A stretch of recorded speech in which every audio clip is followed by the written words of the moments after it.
All right, folks, we are live. Welcome back to another episode of Tuesday Night Live on the 10 Horse Monty Fishing Channel. And I'm super excited for this stream. These are one of my favorite streams of the year. We have the winners of the Big Bass Bash, and we're going to cover the whole tournament from the top to the bottom, find out all the deets and all the inside information. And a little bit later, Beffa and Sean Ellison are going to come on, and they're going to talk about the Warrior William tournament that is this weekend on Lake of the Ozarks. So thanks for everybody showing up. Spread the word, try to get a bunch of people on here because it's going to be a really fun live stream. And you know what really makes this stream really interesting is I happen to know Phil. And I don't know Alan, but by the end of the night, I'm going to get to know Alan. But I fished with Phil a couple times. He actually put me on my PB Missouri smallmouth at Clearwater Lake several years ago, but I fished on Wapapella with him in Clearwater. So when I saw that they had caught a 7-something pound bass, it's strange. You see the photos, and you're used to not knowing the person that's in the photo. And every time I looked at that photo of him holding that fish, I'm like, it just looks strange because I know who that is. So congratulations, Phil. Congratulations, Alan. And thanks for coming on the stream and spending some time with us. So you guys, has it settled in at all, or is it still kind of, you're still swirling a little bit up there? I'll tell you what, the phone has been ringing. It's been chiming. I've been getting calls left and right, which I appreciate. Everybody's been more than nice to me. And yeah, I've enjoyed every minute of it. Yeah, all the grandkids calling me, but you know why that is, right? They're wanting to know what I'm going to buy them. Christmas is going to be good this year for the grandkids. Yeah, that's what they said. Christmas is going to be good this year. So you guys been fishing together? You guys been fishing together for a while? We've been fishing against each other for a long time. Okay. And he figured out that I was so much better than him, he thought he better take me. Yeah. I thought, what the heck I was calling? Hey, we're all teachers, man, one way or another. Yeah, he got a pretty good guide this time. It sounds like it.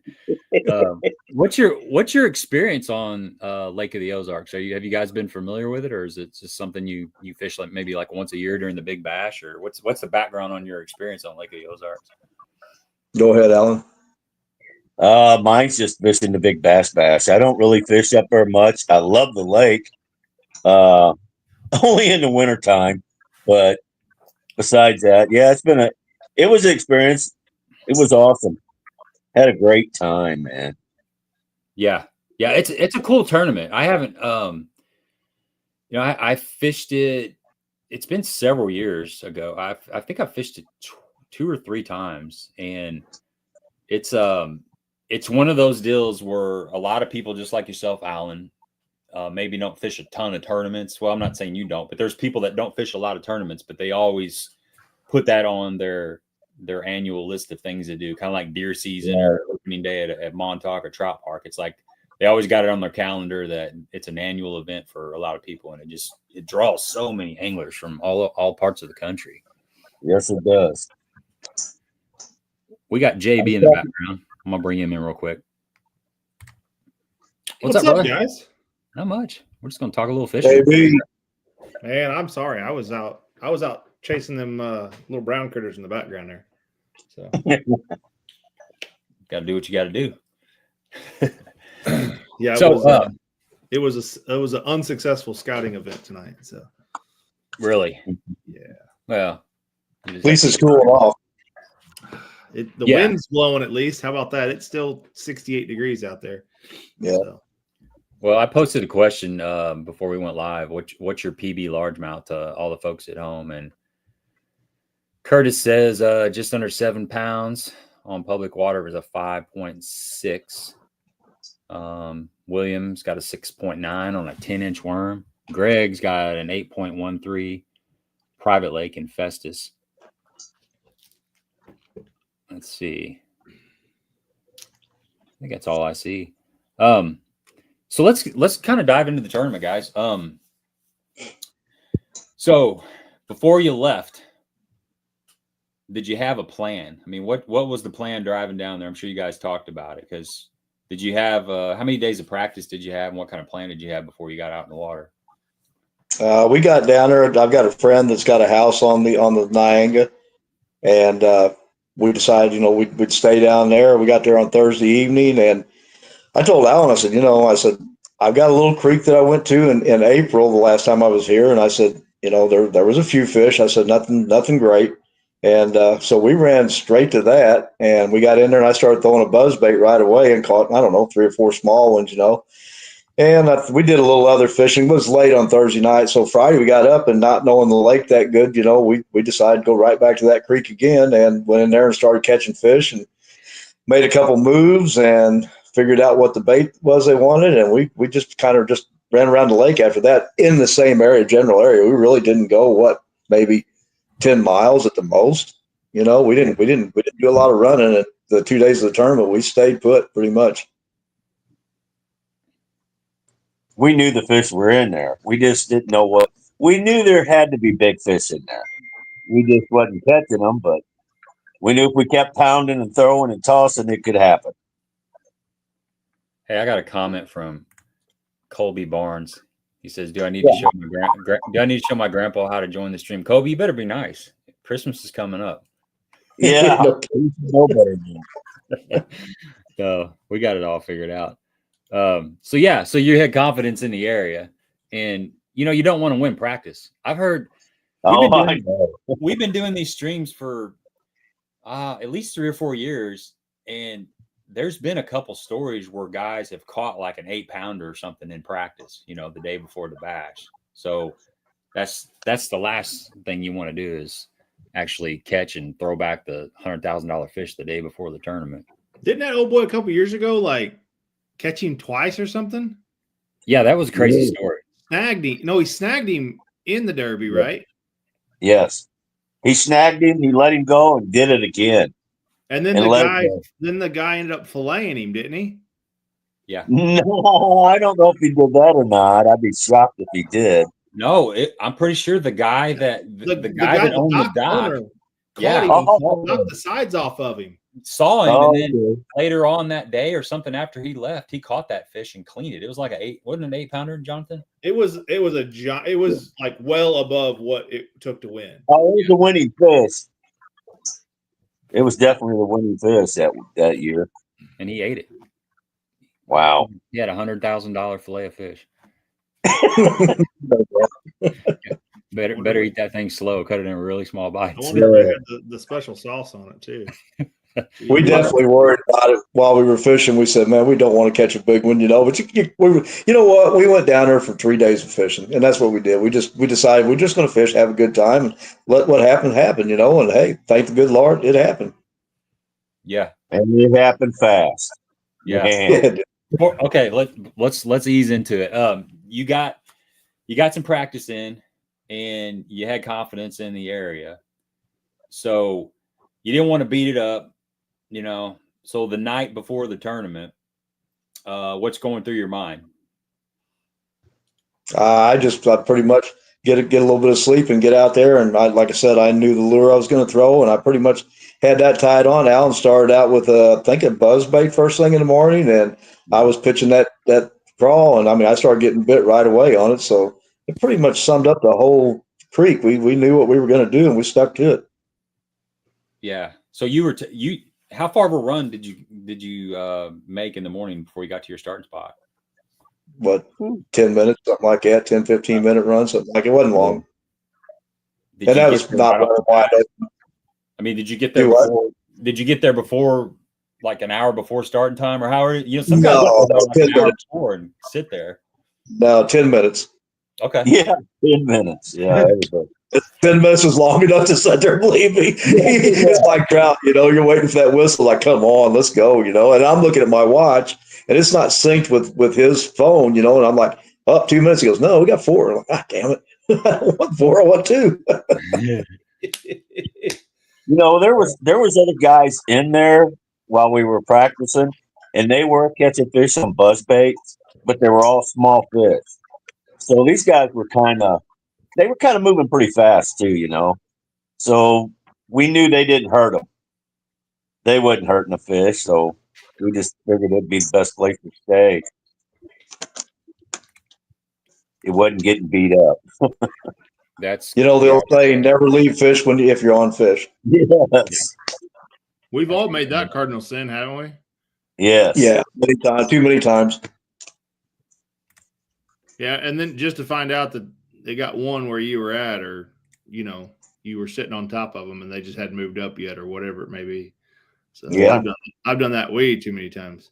So yeah, Kobe says it was Chris Larkins, and yeah, he ate that fish. Yep. That's a crazy. I would have gave him 8 pounds of crappie just to not eat it. No doubt. All right, so you're at your spot. Alan's throwing a buzz bait. You're throwing the crawl. You're getting some bites. You guys are getting some bites right off the bat. I started catching fish right away. Yeah, and losing fish. That crawl loses a lot of fish, but it catches some really big. Yeah, obviously it does. Well, I'll find out because just make sure you set the hook, man, because it is. They got off quite a bit. Yeah, I don't know why. Well, yeah, you got to get that bite first, Right. So what kind of area? Did you open up your package and see why they get off? I mean, that hook is buried in there. I ain't trying to spoil your reveal on your crawl. Do you have them with you or not? Or do you want me to show this? I don't know if you can keep see it or not. Don't you? Yeah. I had them right here. Yeah, I've seen you do this stream before. I kind of got it figured out a little bit.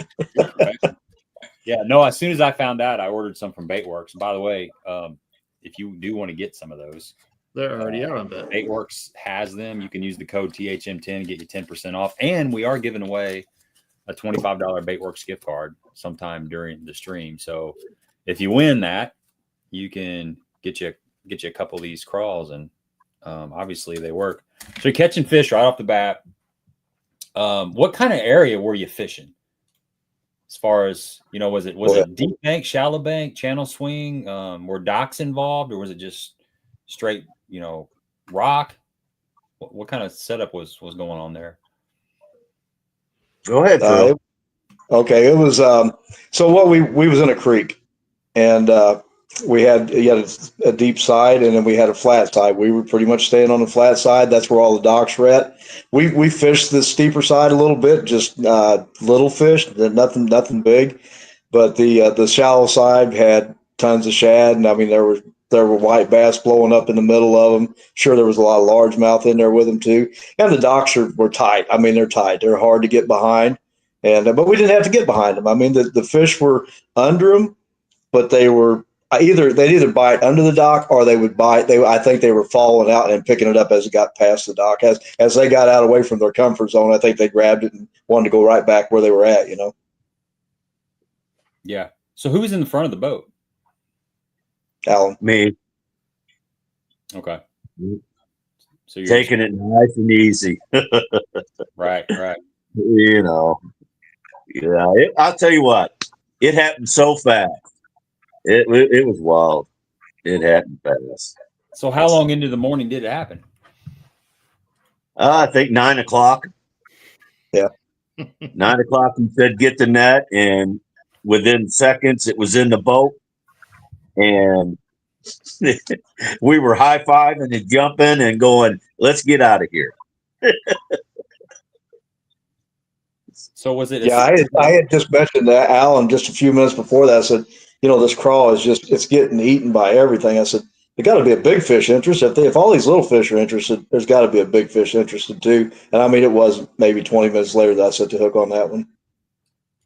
So what kind of cast did you make, like this magical cast underneath a dock, or was Well, Dave, I'm not quite the skipper that you are, but I did skip it back underneath the dock, and I probably peeled off a little backlash. But by the time I got it off, the line was coming back to the boat, and I was like, well, that's not right. There's no current here. It's surely not just swimming back by itself. So I figured it might have been a bass on it. That sounds like me. That sounds exactly like me. It's like a lot of times I'm fishing over 20 feet of water, and I skip my jig or whatever, and it's falling and it just stops, and it takes about 3 seconds for my little bird brain to go, hey, it only stopped at like 10 foot deep and it's 20 feet deep. That's probably a fish. And then I look down on my line's moving out. Better set the hook, dummy. So I tell you what, you know when you flip in there though, and it goes slack, or you go to reel in and it's like something don't feel right. Usually that's a big one. Like not too many times do you reel up and go, there ain't nothing there, and you set the hook and it's a 12-incher. When you usually set the hook on one of them, it's usually, my luck is I set the hook a little too early before I hit them. I get about a halfway hook set and they're under the boat, and I didn't catch up with them, and then they come up and head shake and throw everything off. But that's just my luck. That ain't just your luck. That's my luck too. A lot of times. Yeah, a lot of times. I think it's just fishing luck. It's just fishing. Yeah, exactly. So your line's moving. You reel down, set the hook. Did you know it was a big one right off the bat? The very first thought came to my mind, drum. I had to think drum first, you know. but about 2 seconds into the drum thought, I felt the head shaking. I said, "No, this is a bass. This is a good one. Get the net." And then we got to see a little flash of it. And Alan did good, man. He had that net down there, and like I said, you know, everybody on here talks about catching a really big one. It doesn't last long. I mean, it was one good hard pull. She came up in the net, and I think you know, she's like me, old, got wore out about 2 seconds into the fight, and said, "That's it, I'm done, man. Let's go." Yeah. See, you can ask the guys that have fished with me. We can talk about the fight and the fishing once they hit the carpet, but other than that, it's crank, put them in the carpet. Like, Right. I don't want to play a fish. I'm not one of these that, oh Lord, here he goes. No, it's 3 cranks and swing him over the side of the boat, or put him in the net. And it happened fast, man. It happened fast. So was there any time for nerves? Like okay, so Phil's boat up, you know, the fish is coming, you see it, Alan's there with the net. Are you guys going, please, Lord, let me get this fish in the boat? Or did it just happen? You didn't have a chance to think about it. We didn't even have a chance to think about it. I swear it seemed like it only took 2 seconds. When he said, "Get the net," I had it in the water and in the boat, and I thought, "Oh my gosh." Did we tell him the truth, Phil, that the lure fell out? Oh yeah, it fell out of every one of them's mouth. It doesn't look very good, but hey, it's okay if you can't get a fish in the boat unless you get bit. So that's right. So it fell out in the net. Yep. Oh yeah. Oh yeah. Man. Hey, and that's when the Lord got involved, Al, or Gabe. I said, "Thank you, Lord," a whole bunch. Yeah. When you set the hook, and I know it lasts, you know, in a blink of an eye, but did you have any idea how big that fish was? As soon as I set the hook, I said, "This is a good one." And then as soon as it hit the floor, I caught over 7-pounders, and I said, "Alan, this is over 7. Let's get this thing weighed, get it in." I was so nervous. He was driving up the lake, and I looked, and the bass was kind of up on its side, and I'm like, "Oh no, Alan, have you got the live well on, man? Come on, we don't want this thing to die." And he's, "Phil, calm down. It's okay. We'll get it there, you know." And we didn't know where Red Oak was. We knew about where it was at. We didn't know what cove it was in. So we stopped and we're talking to a guy, and he's looking up the, you know, "Well, let me look and see. Let me tell you." I'm like, just go, man. Come on. Let's get this fish up there. Yeah, what did he call us, Phil? Do you remember what he called us? You remember what he called us? No, I don't think so. I bet dirty SOBs or something. I mean, oh yes, I do remember that. Yeah, it was dirty SOB or something. Yeah, and then I thought, he's not going to tell us where it is. Yeah, he's going to send us in a complete different direction. How far out were you? 45 minutes, 40 minutes. Yeah. Oh, yes. You had a pretty good run then. Oh yeah. Yeah. Yeah. We didn't care. We actually figured out. Get there. We actually figured out Saturday evening, like, hey, if we catch a fish at 2:30, we're not going to get it in. So there's no reason for us to even, fish up here at that time of day. We tried to get closer, in case something happened. But the fish we caught worked out to be early in the morning, so it worked out really good. Now, once you weighed that fish in, not to get ahead of myself, but did you go back out fishing some more? Oh yeah. Okay. Oh yeah. Did you go back to that spot? Oh yeah. Oh yeah. Smart man. Yeah. Smart man. Oh yeah. I mean, you left him once. You didn't want to leave him twice, right? Yeah. I figured if we was in there wouldn't nobody else be coming back in there, you know. I bet you'd be willing to leave him twice, though, if you had another one like that. Oh yeah. Yeah, we'd have been bad, man. You would have had her skint back if it was about 2:00 when that one hit the car. Oh my God. Yeah, I would have been too. I'd have just told Phil to hang on. I love it. Yeah. I love it. Yeah. Yeah, hang on. We're going. So, Man, that's was awesome. there- Though. Like, was there anybody else in that area that saw you catch the fish? I don't think so. Hey, when it happens, you don't see anything. All you see is the bass, and let's go. You don't see anything. Yeah. Yeah, we were too busy hugging and loving on each other. Giving each other high five. Let's get out of here. Let's go. I think I would have been like you, Phil. I've been checking that live well about every 3 seconds. Somebody would have to put a lock and key on it for me to not have to stick my hand down there and check it. So yeah, it was hard to take it back out and weigh it.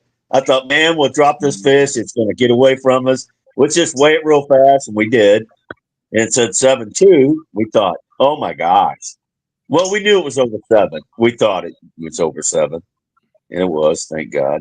Well, you know, I've been in that moment too, where I see them come up and it's like, oh, that's a big one, and then you big eye one, and then you put him in the carpet, and it's like, well, that one was only 6, but it's still good fish, but it wasn't a 9-pounder like you originally had your thought in your head. So, right. But if he got off, he was a 12. I promise. Oh yeah, every bit of that. Yeah. Yeah. So you finally find red oak. You pull in there, tie up, and then go through the process after that. What goes on? Because a lot of people on here, you know, probably haven't fished the big bass bash. So kind of walk them through the weigh-in procedure and how all that took place. Well, that was a comedy of errors right there too. My God, I think Alan laughed so hard he couldn't. I grabbed the fish, got it in the bag, grabbed the fish. I ran up that hill. I did not want anything to happen to that fish besides get it on the scale.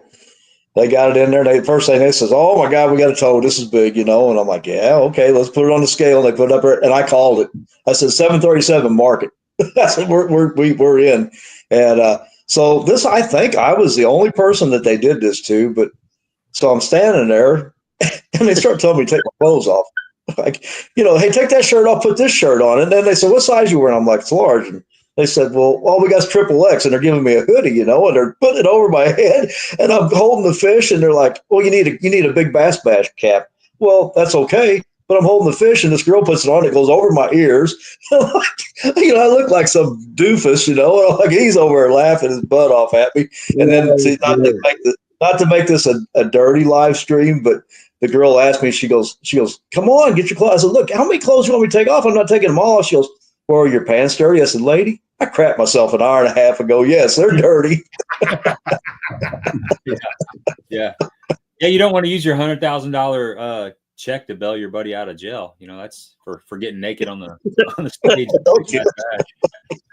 Although that would be a good video, very memorable too. Yeah. So then we get up there and they take a picture of both of us. I got the hat on backwards from flying across the lake to get back. Looked like crazy. They took that picture. I didn't see the picture. The girl took my phone, took a picture, and she goes, "Here's your phone back." Well, I didn't even look at it until when we was getting up. I looked at it and I went, "Oh my God!" I said, "Phil, check this picture out." And dude, it was something else. We were so nervous. We wouldn't even pay any attention to anything around us, but it was pretty cool. You look like you was getting ready to arm wrestle somebody. We had a good laugh. Like when them dudes get serious, they turn their hat around. And... yeah. That's awesome, man. I'm super happy for you guys. So you weighed that sucker in. What do they do with the fish after that?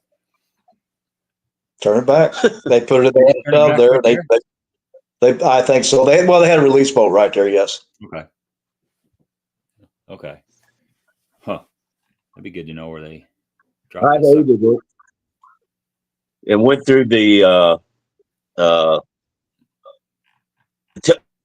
lie detector test, and while he was there, I had to sit there and watch all these people bring these bags of fish up there, and I'm going, "Oh, I don't want here." And he was gone for like 40 minutes, and I was like, "Oh my god!" Everybody's around me dying laughing at me. I was like, "Somebody came up with a bag, just knew somebody was going to have a bigger fish." But it was hard sitting there waiting. Oh, I sat there waiting, looking at it online, like everything. The light, like I would have to turn off all that stuff. Almost turn your phone off because you got somebody texting you. Oh, somebody just almost got you. Like, no, I don't want to know any of that stuff. So much happened. My phone in. I just put my phone up and I wouldn't touch it. I didn't look at it until I think we did it at the end of one of the periods, and then at the end of the day, we looked at it. And every time his phone went off or my phone went off, we're going, "Oh my gosh, here we go. Somebody's calling us to tell us somebody caught a bigger one," but it didn't happen. It was I gotta throw a name out there that scared the heck out of us. Devin Golden's a guy I've fished with a few times. He calls me and he goes, "Man, a 740, all right." And I'm like, "No, a 737, no, 740." I'm like, "What?" He goes, "Yeah, 737, 740." I'm like, "No, 3 ounces makes all the difference in the world, dude. Don't be saying 740 when I got a 737. Oh my God, scared me to death. Like, oh no, here we go. So have you ever experienced a lie detector test, Phil? They took you right after and carted you off? Right after. Yeah, that's my second time. I had a tournament ambassadors back in the 80s that we had to take one. Okay. I never experienced that, but you didn't have to take one with the regional? No. Really? No. Look at that honest face. How they gonna give him a lie detector? Look at that honest face. They figured it's gonna be all live streamed or recorded, so they got proof. There you go. I got video proof. I released three days worth of video, but I can't edit too. But no, it was clean. It was all good. I was surprised. I was planning on having a lie detector test. I figure if they give you a boat, they're gonna want to do a lie detector test, but they didn't.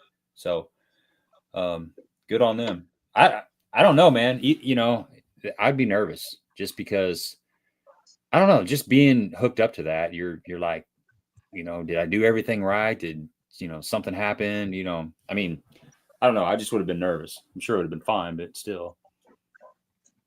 No, the guy was very professional and he walked me through it. And I had one question and I was scared to death of it because he said, "Did you guys fish Friday night after 7?" Well, we came in before, so it wasn't even dark, but I couldn't remember for sure, and I'm thinking, well, do I just say yeah? And then it comes up as a lie. So I told him, "Look," I said, "I think we were on the lake around 7 o'clock. He goes, "Were you fishing?" I said, "No, but we were probably running back." So that's no problem.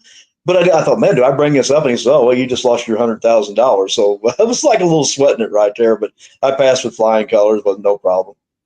Yeah, right. I'd rather get the honesty out there in the beginning and not have them say, "Oh, you're lying." I'm like, "Oh man, I know, but I didn't mean to." Yeah, that fish was caught in the Niangua, right? Niangua or Little Niangua? The big Niangua. Big Niangua. Okay, somebody was asking that. Yeah. Okay. So, how many people came up and rushed you like afterwards? I mean, when you got out of the lie detector test, everything went good. So you're, Alan's sitting there going through the pain and agony of watching bag after bag go up there and get dropped on the scales, freaking out. And then were people coming up to you and asking you about it, or did you draw some attention? Not really. No. We pretty much, as soon as I got out, we pretty much got out of there. Okay. Well, they were asking me a bunch of questions. Where, all kinds of stuff. I told them, well, I'd love to be able to tell you, but I'll tell you Sunday. That's about all I can say to them. They all said here in the water. Yeah. exactly. Caught him in the He mouth. said they all said, "Well, there's $100 bets on this fish is probably win." They had all kinds of stuff going on. Yeah.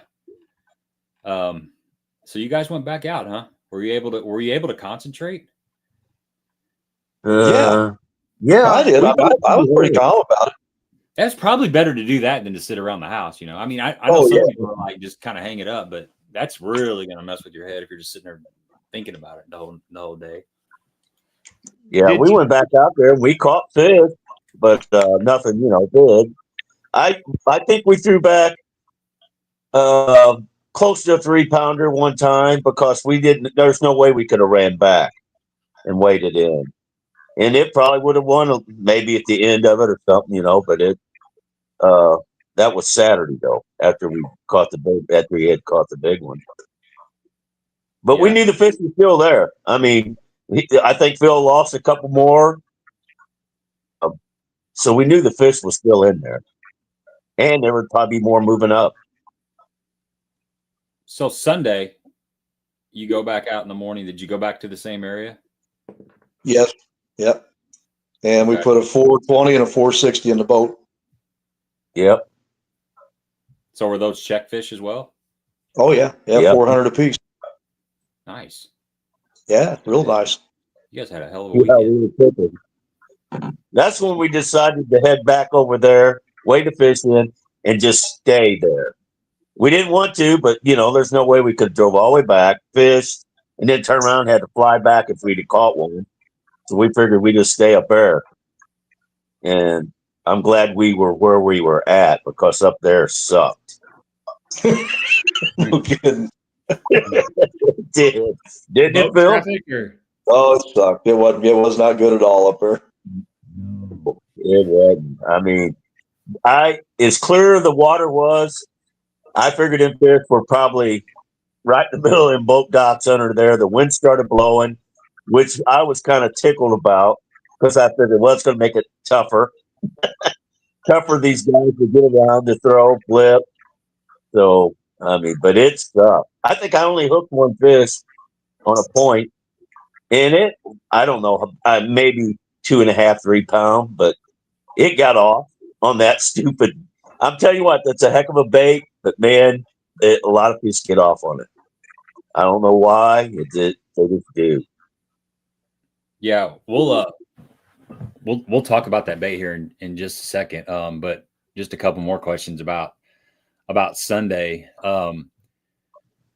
What was going through your head all day Sunday? I mean, were you checking? Because they have a live leaderboard update stuff that you could actually look at on your phone. Were you like glued to that, or were you like, I don't want to look at that at all? We glanced every once in a while. Yeah. You would have got a call from somebody if it would have happened. Yeah. It was hard. Yeah, I got a little story for that too. After 12 o'clock, there was a couple guys coming through the cove, and we got talking to them. We told them we were leading. They go, "Wow, man, how is it?" I said, I bet the time is going slow." I said, "Dude, I looked at my watch. It was 12:30. I looked an hour later. It was 12:31." Yeah, that's how bad it is. Yeah, that's like that last click before you get the clock out at work. It seems like it just drags. Takes forever. Jeez. We did go back to the house early. We went back, probably about 2:30, somewhere around there. Yeah, about 2:30. Went back to the house because we had to get things cleaned up and get ready to go. So we quit at 2:30, went back, got things ready, and then went over for the awards thing. Yeah. Yeah. So did you guys talk about, before you fished the tournament, did you talk about what you're going to do with the money if you guys won? As far as splitting it, or whoever? Yeah, 50-50. 50-50. Yeah. Okay. Yeah, everything. Yeah. I'm with you. I think that's the way to go for sure. But I know that's something that's very important to talk about before you make the first cash. You got to get that kind of stuff lined out. Gabe, but we've had guys on before that they didn't go 50-50.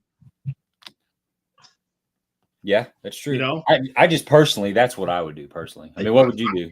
I'm with you on that, but Yeah. what it surprises me how many guys that we have on here that are buddies that went out and fished the bass, and it's like, oh well, I gave him $1,000. It's like, whoa, wait, what? Oh man. Like, No, whenever I was going to go fish the big bass, and the guys that was supposed to fish with me couldn't. Who am I going to call? Who am I going to call? And I thought, geez, I'm going to call Phil. Haven't fished with him. I've been doing, but really hadn't fished with him. I said, Phil, man, you want to go? Yeah, I'll go. I thought, all right, awesome. And then we just got together and talked about it. So, hey, 50-50. Oh yeah, no problem. So, I mean, it turned out real good, and I never laughed so hard in my life. I don't think we had a good time. And then we caught fish. That just even made it better better. and better. Phil wasn't supposed to fish with you. Yeah, Mike No, Foster says, but- if you're not splitting it 50-50 with me, just stay in the truck. Right. Absolutely. Absolutely. Yeah, I mean, okay, say we wouldn't have split it. I guess I could have knocked this fish off Yeah. instead of chucking Yeah. it in the net. I mean, come on. I mean, I never had no doubts when I asked Phil. I knew he was a good fisherman. I knew you don't even have to talk about nothing. We've done this so much and done it so long that I had confidence in anything he'd done. I mean, netting the fish, catching the fish, I never had an issue with it. So I was hoping he didn't have an issue with me either about it.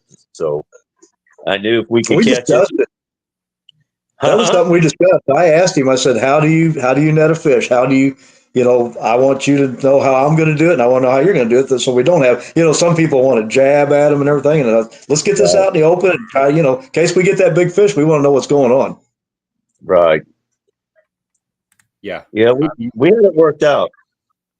That's good. You got to talk about that stuff for sure.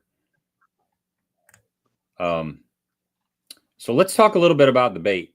Got several people. We kind of mentioned it a while ago, but there's some new people that just come on. Talk about the bait, and then the rod and the line. I know you guys have both mentioned how hard it is to keep fish pegged with that bait.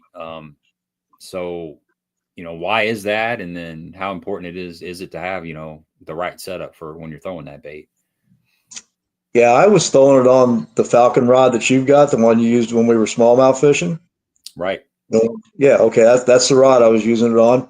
And, with the bait, I don't know, like I said, I don't know if you can see it, but the hook is buried in this plastic.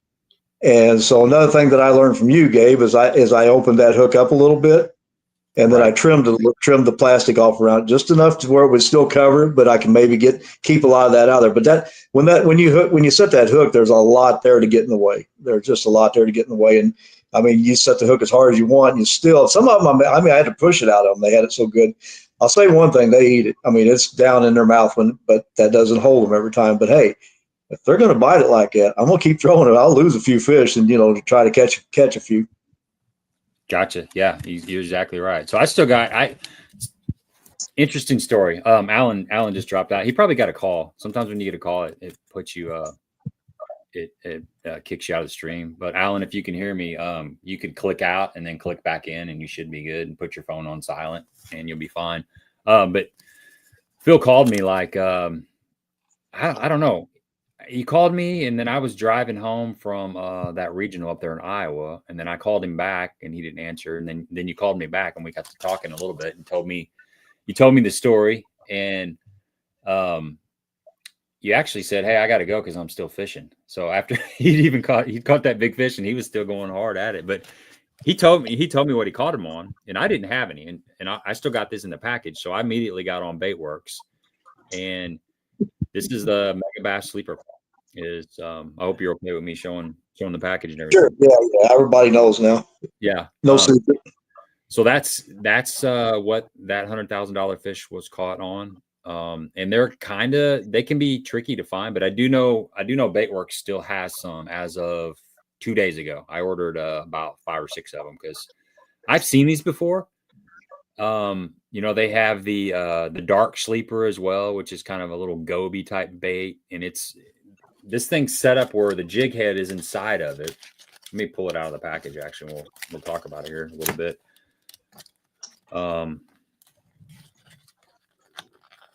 Man, they use all these good fancy staples. But yeah, it's a small bait. I mean, it's like probably a 3-inch crawl, and it's got an external jig in there, and then the hook is really buried, and that's not a big hook at all. I mean, it's a super finessey small hook. I don't know if you can even see that, but there's not much. It looks like you're pushing really hard just to get that hook out.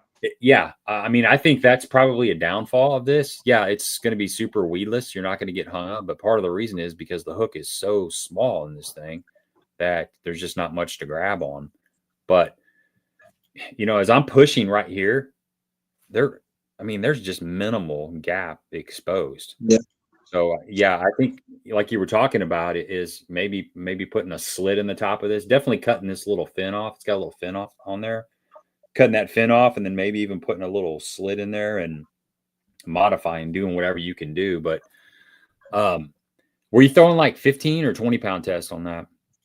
I threw 15 when I caught the 737, and I went home and switched out to 20 after that. Yeah. I wasn't taking any more chances. How is the overall bite on that? Because it doesn't have anything hard for it to, give you any kind of feedback. It's kind of like a stupid tube bite where it's just super soft. I mean, you can feel a peck, but like the bigger fish, or like bigger fish, you just felt weight. You just felt the weight or seen the line move. That was about it. But not much different from a jig, Yeah, and it's blunt, so I'm kind of like a stupid tube. One of the reasons I think a stupid tube works so good is versus a Texas rig. A tube's a great bait, but the difference in Texas rigging a tube and having the jig on the internal, like an internal jig on a tube, is the way the front of the bait drags the bottom. If you got a bullet weight, it tends to just kind of slide over stuff.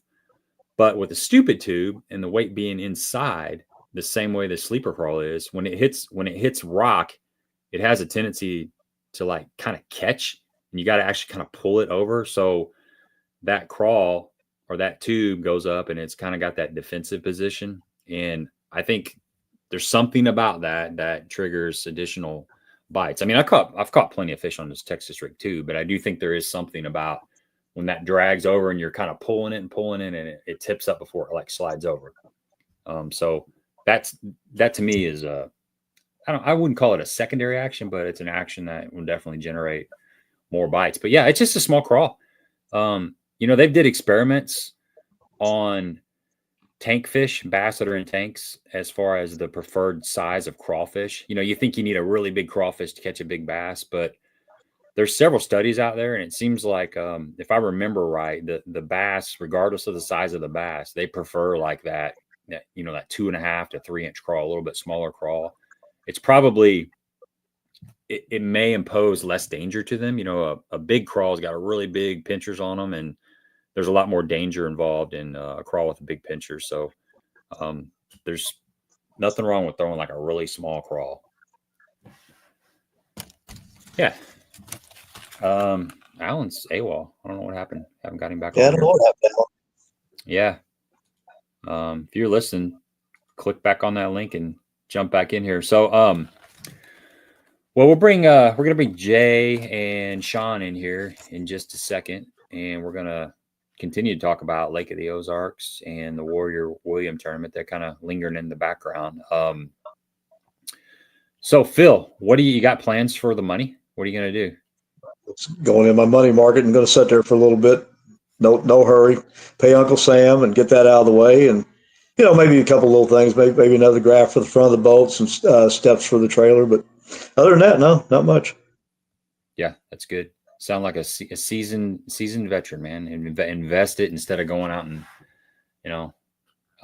buying a 4-wheeler or something you really don't need. Probably already got one. I don't need to buy anymore. Right.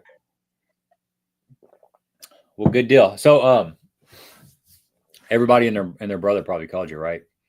Hey, everybody. I've got a radio interview for Saturday morning down at Lake of the Ozarks. I was with Lake of the Ozarks Expo, had the story put in there. Jack called me and he did a story on it. So yeah, I've been pretty busy, but hey, I don't know, $100,000 and call me all you want.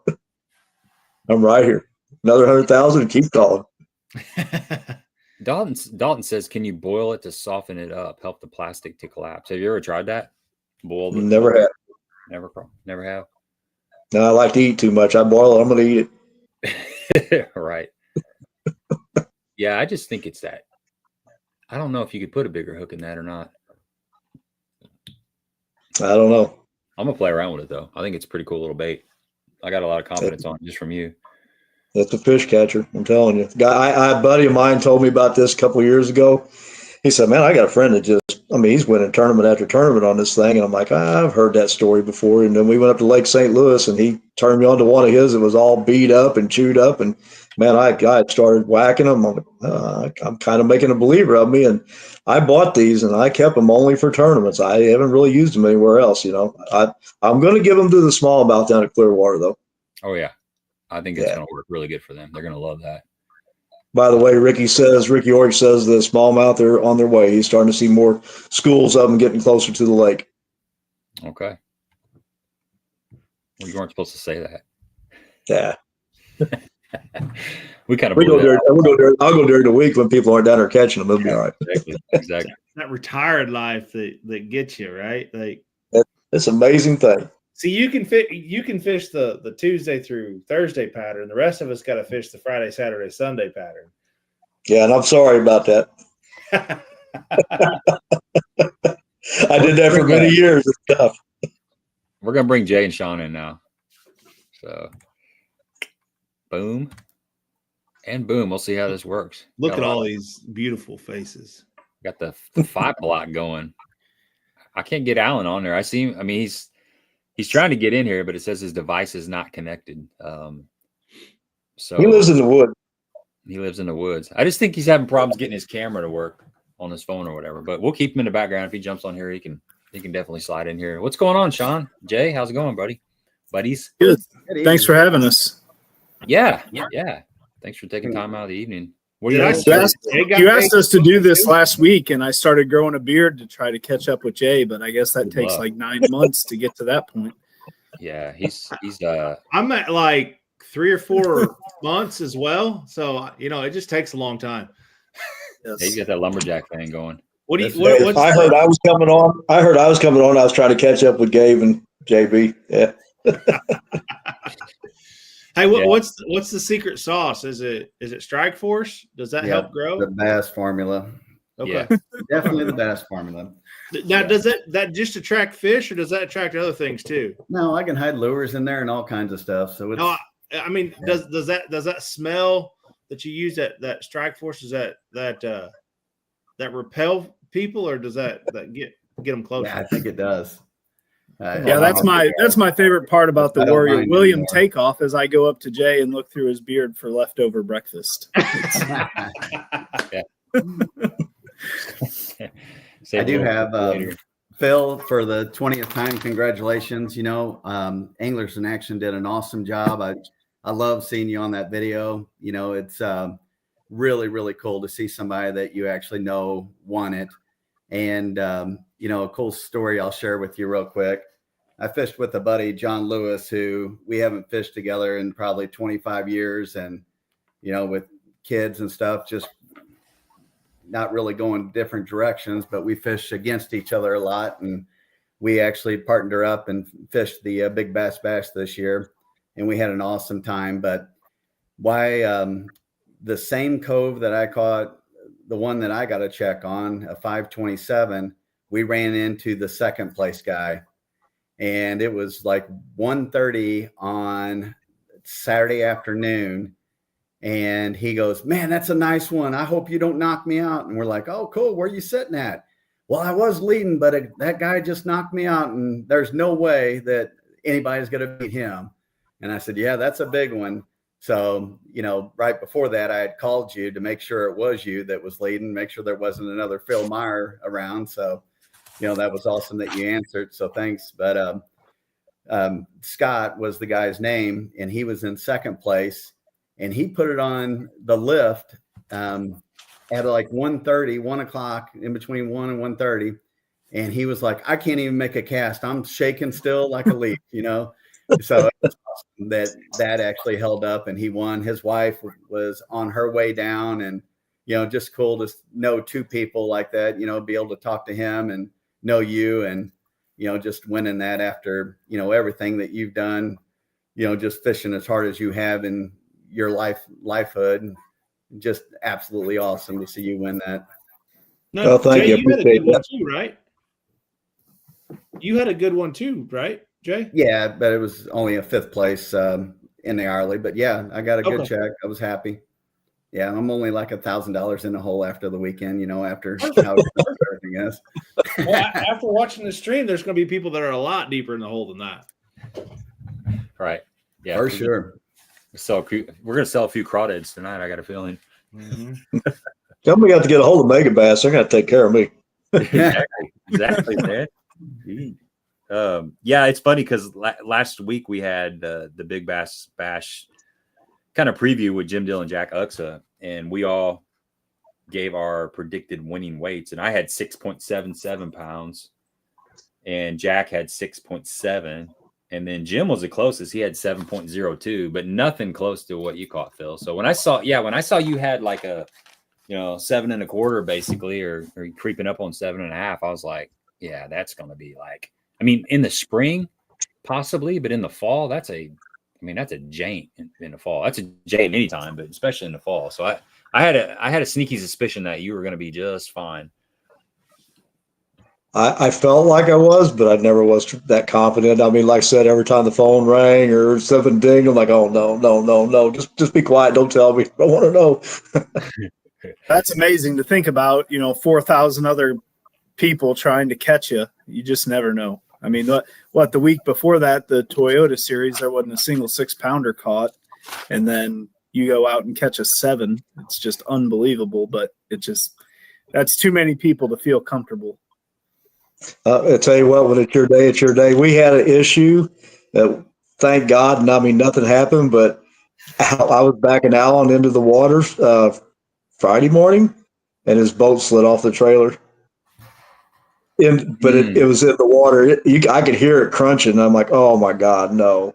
And we pulled over, and he trimmed the motor up, and I looked it over. I said, Alan, everything looks good. It was just lucky that the trailer went in far enough to where it was dragging, but it was starting to float too. So we both learned a lesson. Keep your boat tied up till you're ready to put it in. Don't unbuckle it. Yep. Yeah. You know, you say that, Phil. I saw somebody this past weekend. There was a post of a boat sitting on a ramp. Yeah. And it was a 20+ foot fiberglass bass boat. Yeah, I think that was at PB2. It was high and dry. It was a Wren Lake. It was a Wren Lake post. That's it. You're exactly right. That was in the group text messages I saw. Like the elder statesman of the group text was like, "Boys, I tell you all the time, always keep it clipped." But yeah, I was at Wren Lake, and that one was 10 feet from the water, sitting on the ramp. Oh, I mean, it didn't have a hope to be in the water. No, and those are not steep ramps either. So that was wild. I've watched it happen. I've witnessed it. We witnessed it in a college derby.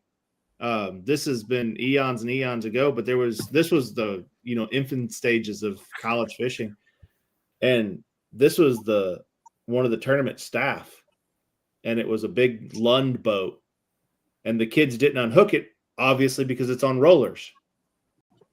And he unhooked it, and they took off, and it just sat right there where it was sitting at. Later, right down on the, and the kids were like, "What? How'd the boat come off? We had it hooked up." And they're like, "Oh, I unhooked it for you." Yeah, thanks. Oh, that's rough. Don't rough touch start to a day. else's boat. Yeah. Got the man, the myth, the legend stop by to say hi, Mr. Billy.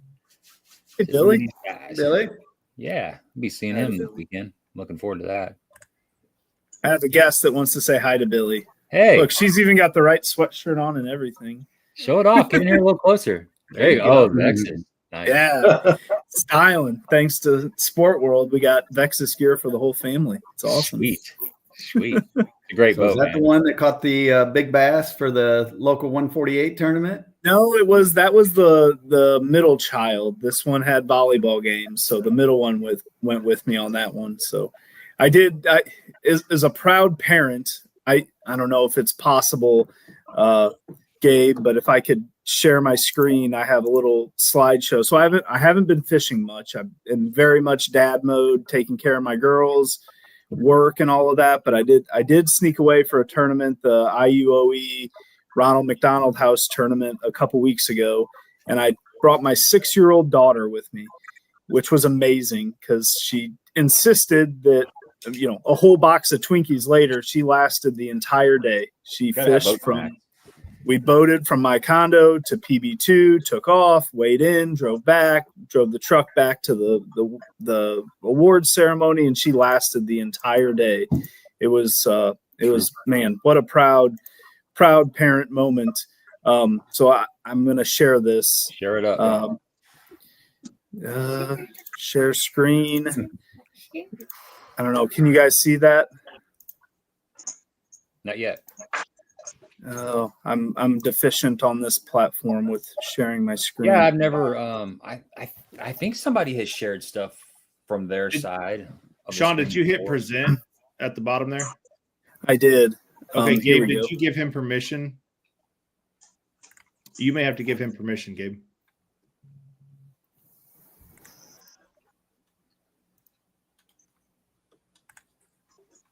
Yeah, I don't know how to do it, but long story short, it's uploading. I just made like a little slideshow, but long story short, 6-year-old who insists on fishing in front of the trolling motor pedal when she does fish.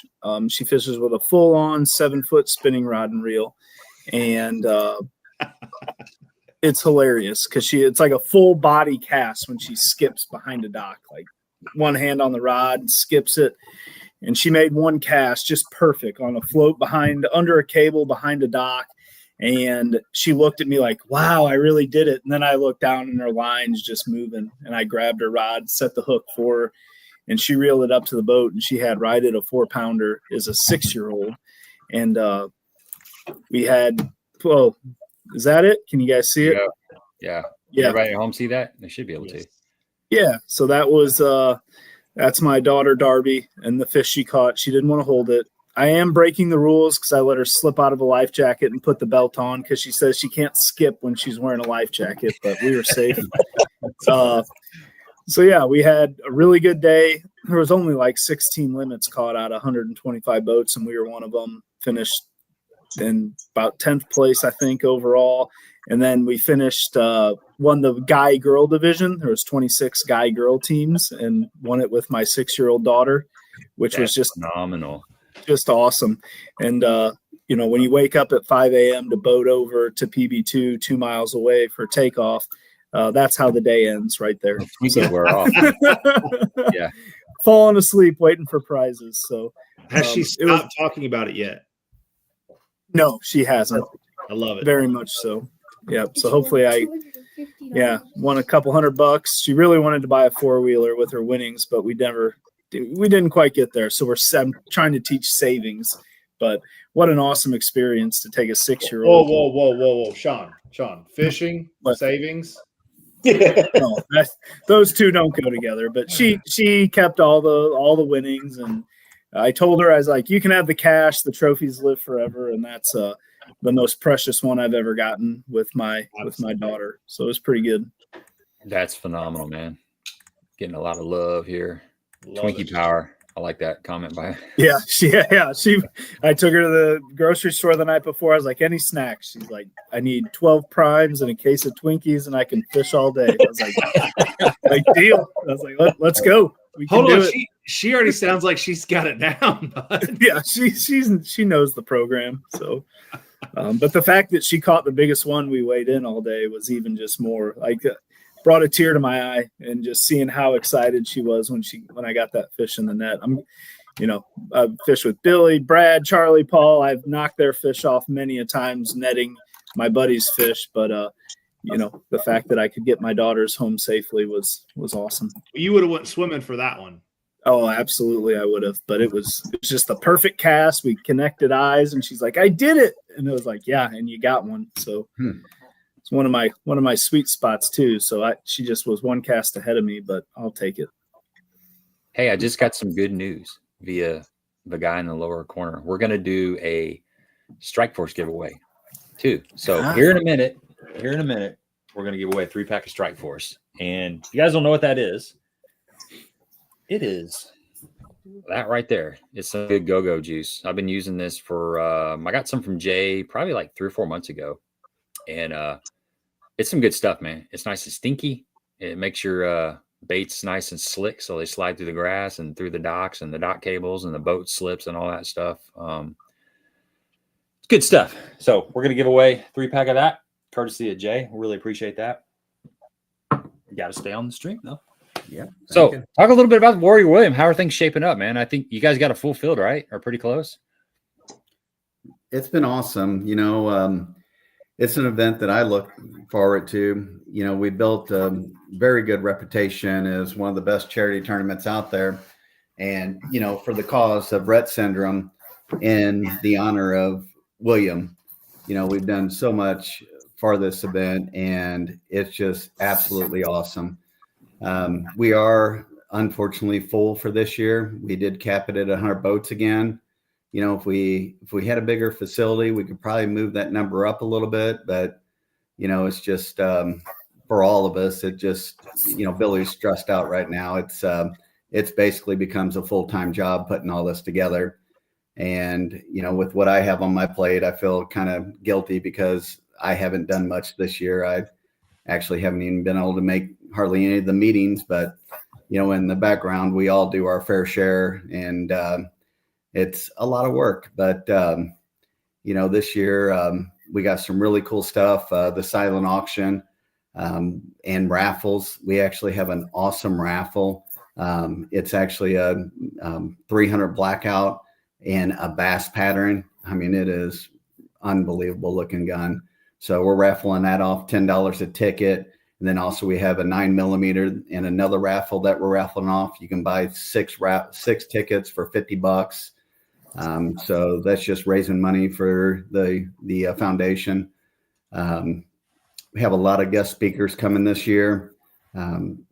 Just overall awesome event. I can't express how much we appreciate everybody that attends it. And it's almost impossible to get a boat number now because everybody that's been there in the past immediately jumps on it. And, we filled it 2 weeks earlier than we usually do this year. So, once the registration opens here in a couple of weeks, if you're interested in fishing, you better sign up quick because it goes pretty quick. Sean, I'll let you go ahead and and that's the antithesis of the sign I have behind me. So Bass and Bob was always a huge supporter of this event. He did a lot to help us out. And at that IUOE tournament, they auctioned off their 10-year-old Bass and Bob sign. And I think I paid like $250 for it, but I was like, I can't let that go anywhere else. So I kept it. And then find out shortly after our good friend Jack Uxa is going to be the one taking that over. I think there's some legal documents in the works, but soon enough, within the coming weeks, Jack is going to be the proprietor of Bass and Bob, going to keep the name the same for a while. And fortunate enough to have Jack come Friday night and kind of address the crowd and give his perspective on Lake of the Ozarks fishing like he does for a lot of charity tournaments. And I'm looking forward to his honesty because he's not fishing this year, and I can't blame him because he has a guide trip that Saturday, and I'd take guaranteed guide trip money over a gamble at a charity event any day. But so we'll have Jack there Friday night, and man, it's just such a great opportunity. Like I speak to audiences and people for a living, but I don't look forward to any of that as much as I do this event because I get to talk about fishing in front of a room of people that I thoroughly respect. Just a stand-up group that comes to this event every year, raising money for such a good cause. And there's there's a lot of good causes out there to raise money for, but when it impacts one of your best friends and his family, and then you meet the other families impacted by it, it just becomes so much more meaningful. And it's impressive to see the families from around the country impacted by Rett syndrome that come down to Lake of the Ozarks from Iowa and all over to be a part of this. So it's a pretty cool event. And, we usually would do this, Gabe, when we need 5 more boats, and we would get them because of your show. But this year that is not the case. And I'm actually very privileged to say that. So for next year and years coming, the amount of stuff that the giveaways and the donations we get, it's just unlike anything I've ever seen in a charity fishing event. So it's definitely first class food, very cold beer. If you're into that, I don't know, Gabe, I'll stop and get you some specialty craft beer to make sure we hold that behind the bar with your name on it. Much appreciated. And we'll get some IPAs. Is that what it is? We'll make sure we'll hook you up on that, like hazy IPA, or is there a preference? Yeah. Okay. It's called Bush Light. Bush Light, but no, it's a tremendous event, tremendous camaraderie, very good competition. That just can't be beat, in my opinion. Jay as well. A lot of the people there, that's our lifestyle is charity bass tournaments, just fishing tournaments in general. And I don't look forward to any of them as much as this one. So I'll hardly sleep tonight. I get to drop my kids off at school tomorrow, and then I'm making the 2-hour drive from Wentzville, Missouri to my condo at the lake, and I will be there till Monday, and looking forward to every second of it, whether it's working or fishing. And this year I have a tremendous partner. I'm actually fishing in the event with a friend of mine that also has a place down there. So I'm thoroughly looking forward to embarrassing Jay. That's all I can say. Yeah, it's so I fished it a couple years, and I remember the first year that I was able to make it, I'd heard about it, and well, there are many things that I was impressed with, but one of the things that stuck out was the amount of raffle prizes and the quality of raffle prizes. A lot of times you go to events and, in the pile, there's like 1 or 2 things maybe, but at the Warrior William tournament, it's like a stack of stuff. And then there's another stack of stuff and another stack of stuff and another stack of stuff. And it all looks good. It's like, I want to put a ticket on this one. I want to put a ticket on this one. And that blew me away, is how much the sponsors showed up and how much they gave towards such a good cause. And then there's the tournament itself. The tournament it's not a cutthroat type tournament.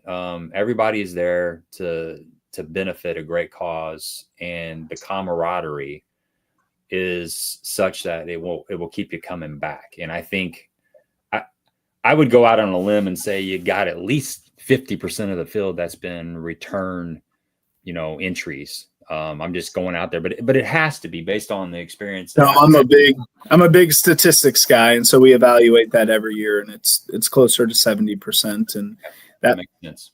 Very frustrates the previous 30% that don't get in because somebody else jumped the gun and liked it so much and they came back. So it's the repeat attendance is just tremendous. Right. And then onto the meal.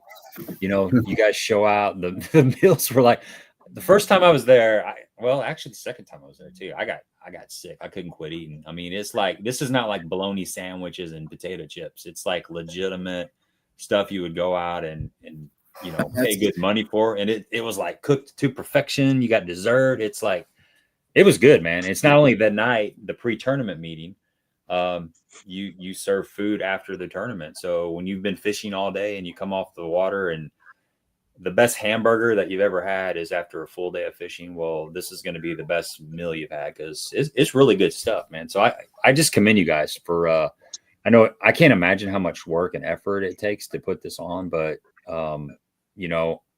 I've come back because it's a top-notch run organization. I appreciate that personally. The folks at Red Oak do a tremendous job with the food and helping with all that, and the Reinhold family that owns Red Oak, and they are, there's a whole contingent of guys that's their day. Like, they don't fish, they cook food. So that's all they do all day, and probably have a couple beers along the way. And so we have a delicious meal by the time it's all said and done. And, you go, and I'm not putting others down, but you go to a lot of these charity tournaments, and they do some kind of drawing at the end to like hold people hostage or whatever. We don't have any of that. And yet we run out of seats every year because everyone's bringing their spouses and their kids. And it just turns into just such a good time. Everybody participating and donating to the auctions and the raffles because of the quality of the stuff. And it's unlike anything I've ever seen in this space. So I'm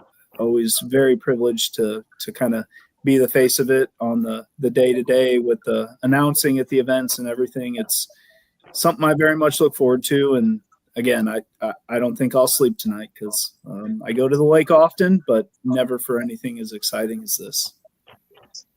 And the circle of the fishing community that we have, the circle that we have is just tremendous on support wise, from Jack Uxa to Jim Deal to Terry Blankenship, Spencer Clark, Nick Alt, everybody, just comes together for this event, and it's amazing the support that we get for that. One of the coolest things that I think that we have this year for the silent auction is going to be a Rick Clunn autographed jersey. So that should be a hot ticket. Yeah. What are some of the other stuffs? The other things that are in the auction? You mentioned some of them at the beginning of it. Jay might know better than me. What are these hair jigs that we're auctioning? Oh, the Juicy jigs. Yeah, Juicy jigs. I didn't know anything about it. It seems out of control, though. Those are highly sought after, for sure. Yeah. So thanks to Shad, who just hounded the guy till he couldn't say no. We got him. Yeah, I was eyeballing those. I'll definitely be throwing some tickets in the hat for that one. Well, that's actually an auction that we have going right now. I think it's goes until Sunday, I believe. Okay. But you can find that on our Facebook page, Instagram page. Pretty awesome little gift pack there, but I'll have to check the bidding amount right now. I think it's close to $600 right now, if not higher. Yeah. Okay, where do you fish where that's a lure that you need to have?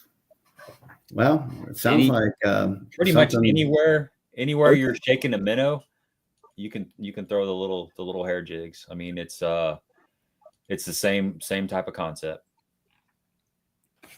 Same type of concept. I don't have any. I've got some hair jigs, but I don't. They're hard to get. His stuff is really, really hard to get. It's one of those deals where he ties them up. It's a small operation, and he's got people.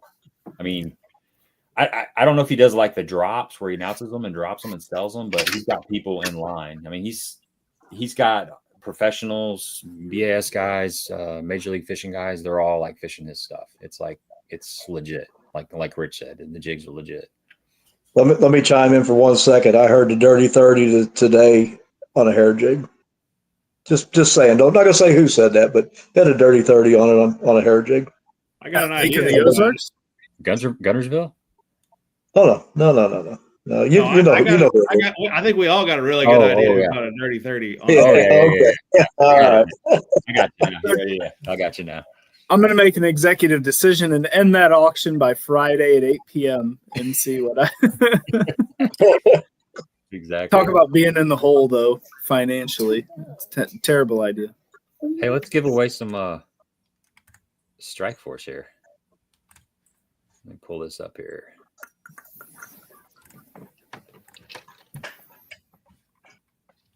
All right, here we go. This is for a 3-pack of Strike Force fish attractant. So hashtag capital L, capital O, capital Z. If you want to get in on this giveaway, leave it in the comments section. We'll let this run for, I don't know, a few minutes, and then we'll give it away. Give it away now.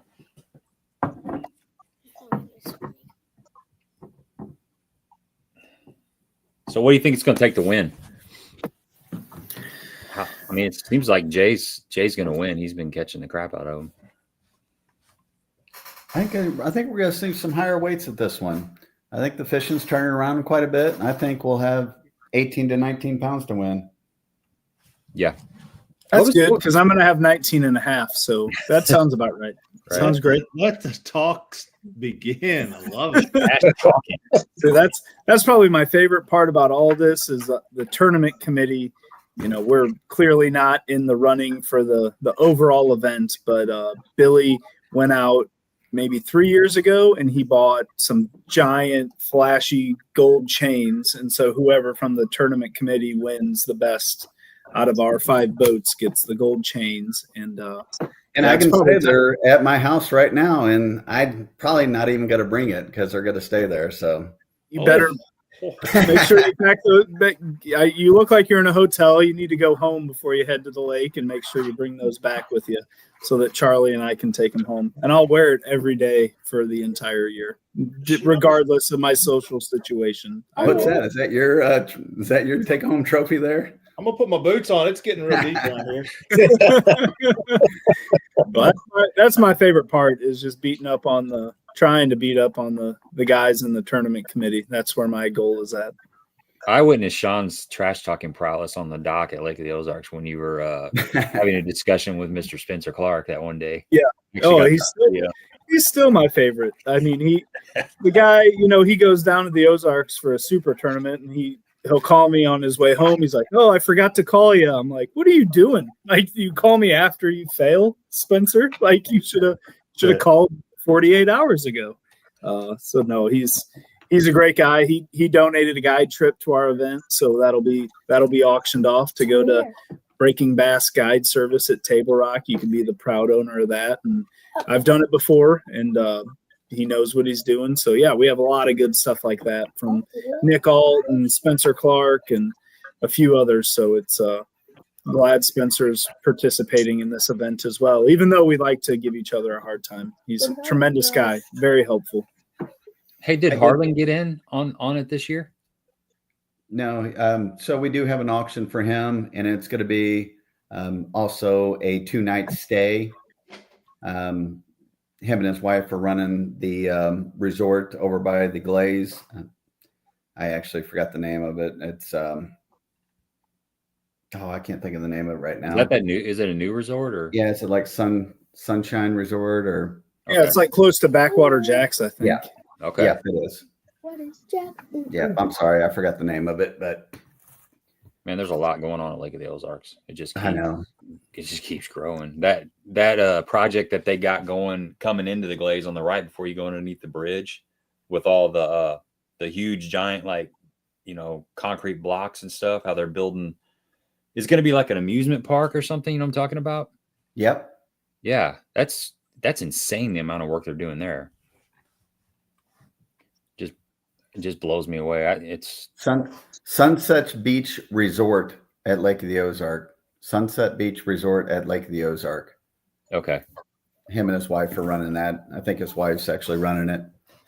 But we're going to do a 2-night stay and a guided trip with Michael Harlan through Crock Gator on that. So yeah, that's what I'm talking about, folks. If you haven't looked into this tournament, put it on your calendar because it does fill up really, really fast. It's every year. It's an annual deal, and is it basically the same weekend every year, guys? It is. Yeah, always the weekend after the bash. Yeah. Okay, gotcha. Yeah, but E-Factor, Bojangles, Bait Cave. Yeah, Bait Cave. Course, we're actually going to have a special formula released just for exclusive for the tournament. It's after William. It's Willie's Juice. I like it. Yeah, it's in a purple bottle. So awesome. Got to be a cool exclusive formula for the Warrior William project only. Yeah, there's always something along those regards. Last year, Crock Gator made a black and purple buzzbait blade, and then the black and purple toad to go with it. You probably got one. Just something different, right? They also added this year. Crock Gator actually has a swamp bug and a couple toads, the new toad, which is the X-Toad Junior. So that's going to be in the giveaway bags. But that's one of the coolest things that I love about it. You know, that was really emphasized by like Sean and I that have fished a lot of tournaments in the past. You know, whenever you show up to a lot of these tournaments, Phil, you know, you've done it, you know, 20, 30 years ago. And whenever you showed up back then, you always got an awesome goodie bag just for showing up, just for attendance. And that's what we try doing also. You know, I just feel like our giveaway bags are high quality also, with a lot of the bait manufacturers, you know, E-Factor, the Crock, Gator, everybody, you know, pitches in, and, you know, you'll have a nice little giveaway just for showing up. So, you know, between the value of a $200 entry fee, dinner on Friday night, dinner on Saturday night, and the giveaways, I mean, your value is, you know, right there. I mean, you're not going to find that anywhere else. And just to be able to stick around and, you know, contribute to the silent auction and so forth. I mean, we have such amazing support from everybody.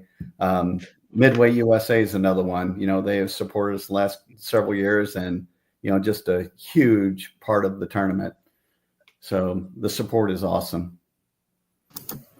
So I just learned that JB's a big swamp bug guy. Yeah, he don't really tell anybody that, but he's like somebody said it. Yeah, Curtis is breaking out the secrets. Let's draw for this. Here we go.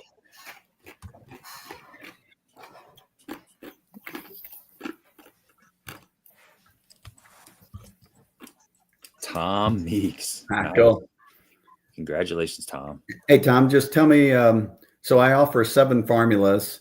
Unfortunately, the special one for the Warrior William, they are all taken, so I can't give you that one. But the 7 formulas I offer, you can go to my Facebook page. Let me know what 3 formulas. Send me a message with your address, and I'll get those out this week before I head down. Perfect. I appreciate that, Jay. That's awesome. Yeah, thank you. Yeah, and you can either get a hold of Jay or get a hold of me, whatever. I can relay everything to Jay. Cool. Yeah, we'll do a Baitworks giveaway here in just a minute. So what is? Oh, go ahead. Oh, Gabe, when are you gonna be down? We are leaving. I'm fishing with Mike Marfell, and that's always a treat. Yeah, man. Yeah, M squared, man. I'm looking for. We have not been in the boat in way too long, so it might have been since last year in the same tournament. It just hasn't worked out where we got the fish together. But yeah, Thursday night or maybe early Friday morning. It just depends. Work's been crazy, so I told him if I can get off work at a decent time, we'll head down there Thursday, and that way we'll have a full day of practice Friday morning. But if not, we'll just get up at the butt crack of dawn and head down there in the morning. Just stay away from the 21 to like 26, because I need every 5-pounder in that area to beat Jay. So just go the other way or go the other way real far. That's our stomping grounds right in there. Yeah. What about you? When are you heading down? First thing I'm dropping the kids off at school at 7:30, and I'm headed that way. So I will. Well, my daughter's still sitting here. She wants me to go to all school mass in the morning, and so I might do that. I might go drop them off, go to school mass, and then go. That's a good. Might be good. That's good karma. Yeah, it might be. And you're right with the man up above first. Can't argue with her logic, but I'll be there tomorrow. Gonna, got to charge batteries and change line and kind of tinker tomorrow. But I'll have Thursday and Friday to try to figure out how to catch a fish. Hey, don't forget the Twinkies in the prime. Yeah, no, without a doubt. It's getting, I was, as you were mentioning that, and I know when we started the show, I was late because I was scouting for deer. It's getting about Christmas tree cake time too. Yeah, well, they have the Halloween cakes. Those are popular in my house. That's not my jam. But it's the same ingredients, JB. Just deal with it. I know, but it's different. Yeah, different shapes. Calm down. A couple weeks, you'll be off the Halloween and on to Christmas cakes. It's so bad for me. Like, I take them out of the wrapper and I put them in like a sealed container, so when I stick them in my hunting bag, they don't get smashed and I don't have to worry about opening up. crumbly in mess. the deer stand, right? So it's like you just pop the little lid, they stay fresh, they're not crunched up. Like That got very real quick. I appreciate the insight. You're talking to a fat kid here. Hey, JB, my girlfriend's granddaughter last year asked for a Christmas tree, whatever they were. I looked all over for them, couldn't find them. That's what she wanted for Christmas, and I could not find them. Got to get them early, man. We buy them like first time they get on the shelf. We stock up for the season. There might be actually come in the house already. JB plays defense. He cleans out the shelf so nobody else can get them. That's why I couldn't find them. You say that, Gabe. I remember doing that during COVID at our local academy on plum old monster worms. I remember that too. Hence, there's a bucket right over there full of old monster worms. Hey, you had to buy them when you saw them there. There was definitely a shortage in fishing tackle. Well, every time they got a shipment in, I bought everything that they had. They also had a misprice at $279, but I didn't tell anybody that. So they do that sometimes. Every once in a while. Phil, I do have to make one comment. If I won that $100,000, I think I'd be drinking out of that cup behind you right now. We talked about that today. I mean, it's like a Stanley Cup, man. I might as well do it. That's the perfect margarita cup. Yeah. Hey, look, they wanted me to take my clothes off at Red Oak. I drink margaritas out of that. That'd be coming off. Nobody wants to see that. That's funny. Yeah. Well, let me see. Let me get this set up again, and we'll give away the Baitworks gift card. While he's doing that, if anybody is interested in the Warrior William project, we do have a Facebook page, website. You can go to there and register. Unfortunately, like we said, it is full for this year. Look, about probably 2 to 3 weeks after the tournament, they'll open registration up again for the following year. Get registered early. I have a dozen people that have called me this week already looking to get in, and unfortunately we just don't have the room right now. How many did you let in? You may have already said that, Jay. How many did we you shut let it in? off at 100 boats. Yeah, 200 individuals. Are we trying to do the same next year? I don't know. Red Oak keeps on saying that they're going to build a bigger facility. If they get that done, we may be able to open it up, but I tell you, it's pretty tight in the little conference area that we use. There's, grateful for the weather, Jay. We're going to have phenomenal, hooded sweatshirt evenings, and we can open the doors. There's speakers outside. People can sit inside, outside. So, last year it was frigid. I think takeoff last year, Jay, the low was like 36. It just got stupid. Like the day before, the high was 80, and it just dropped out on us. So I think this year we're going to hit the weather just beautifully, so that we have indoor, outdoor space, and should be a much more accommodating event. 200 anglers, and how much is it at? 505. Somebody needs 505. I shared it on the comments. So that auction is shared in the comments for the juicy jigs, if anybody would be interested. Yeah, I think that's a friend of a friend, like in northern Illinois, southern Wisconsin, that's bidding on that right now, that has nothing to do with the tournament. So it would be great if somebody locally stepped up and got their hands on those. No offense to Logan, but it's can't let those things go up north. Hey, Phil, before I forget, somebody was asking me what color was that sleeper crawl? Green pumpkin blue. Green pumpkin blue.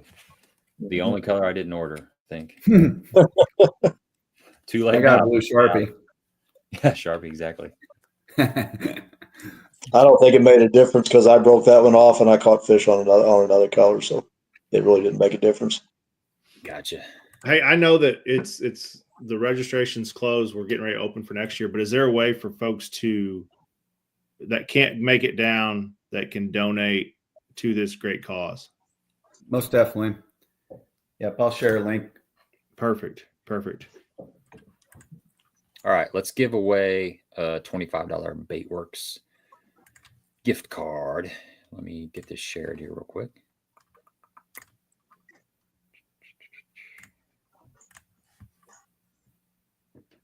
I have to send her to bed. It's super late. Maggie, do you have any parting words for the audience? Thank This you is for your big supporting moment. Warrior William. Nah. Thank you for smiling and having such a good personality, and you have a great rest of your night. Bye. See ya. All right. All right, Sorry we're- about making your dad cry next week. He's gonna be in a bad mood all week. Hashtag BOB, capital B, capital O, capital B, in honor of Bass and Bob. So we'll let that run for a little bit, and then we'll draw a $25 Baitworks gift card. Yeah, speaking of that, I saw somebody shared something today that they're going to keep the Missouri Invitational going in Bob's absence. So I was really excited to see that. And there's an opportunity for a few co-anglers to get involved. There are, and it was maybe 3 or 4 years ago. Bob was like, Sean, you got to sign up. You got to sign up. Fish as a co-angler. And I said, Bob, I'm only showing up to that tournament when you invite me to be on the professional side. And I was so very much working towards that goal. That was literally my fishing goal in life, is to do well enough in the fall and all these tournaments to get invited to the pro side. Now I feel like I'm starting from scratch because someone else is making those decisions. So it might be time to just join as a co-angler and see what it's about. But that looks like a tremendous event as well. And I'm very much on the cusp of signing up as a co-angler. And I'm I'm not going to say good, above average golfer. I don't embarrass myself, so I could probably help more than most of the fishermen in the field. So I think that would be a lot of fun. Yeah, that would be a really, really unique experience. My golf game is zero. JB's got a pretty strong golf game. I mean, I can be all right catching a few fish here and there, but I'm good at putt. My short game's probably pretty decent, but so is JB better at golf or fishing? I don't know. Eating I've Christmas never seen him cakes. golf. I know he's got some collegiate experience. So He did well. So golf is like riding a bike. I shot 1 under for the second round of the year 2 weeks ago. So you played golf collegiately, JB? Yeah. Where at? Missouri Baptist. Okay. So Impressive. it was okay. I'm better now than I was in college, if that makes. At least you didn't say like Kaskaskia College, or something like that. That's good. The local school here, SEMO, they got rid of their program the year after I graduated high school. Well, would have been my freshman year of college. Had a full walk on. I was going to be a walk on. Knew the coach very, very well. They dissolved the program. Have never got it back since. So that's crazy. A school that size to not have a golf team. That's pretty crazy. I know. It was super disappointing for me because that was going to be just an easy transition. So, and considering their golf coach was one of my coaches. So, do they still have a fishing team? Yes. Okay. I don't know how active they are. I don't know. I got a call from one of the prior members a couple years ago about trying to take some kids out, but never heard much more after that. So, hey Jay, do you have a favorite flavor of Strike Force? I do. My number one seller is bass. My personal favorite is crawfish. So it's just straight crawfish. Bass is actually crawfish and garlic. Still, I sell 10 to 1 of that any given day. Crappie is number 2, which is a shrimp and garlic. Shad's number 3, which is shad and garlic. And then crawfish is number 4. The cappuccino is coming on strong. I have cappuccino. Nice. I didn't know you had cappuccino is a coffee scent. A couple guys, I won't say their name because they probably won't want me to know, but they're doing really, really well with it. And I'm kind of getting tied up on that kind of getting drug into the dock talk a little bit. And I keep on steering away, but I always end up going back to the straight crawfish. But I have a lot of guys using the cappuccino right now, the coffee scent. What's really amazing is almost all the formulas, I hear so many people like multi-species. The crappie is probably the most universal. The shad and the crappie are probably the most 2 universal. I have guys down at Taneycomo using the crappie for trout. Smallmouth guys on Table Rock really love it.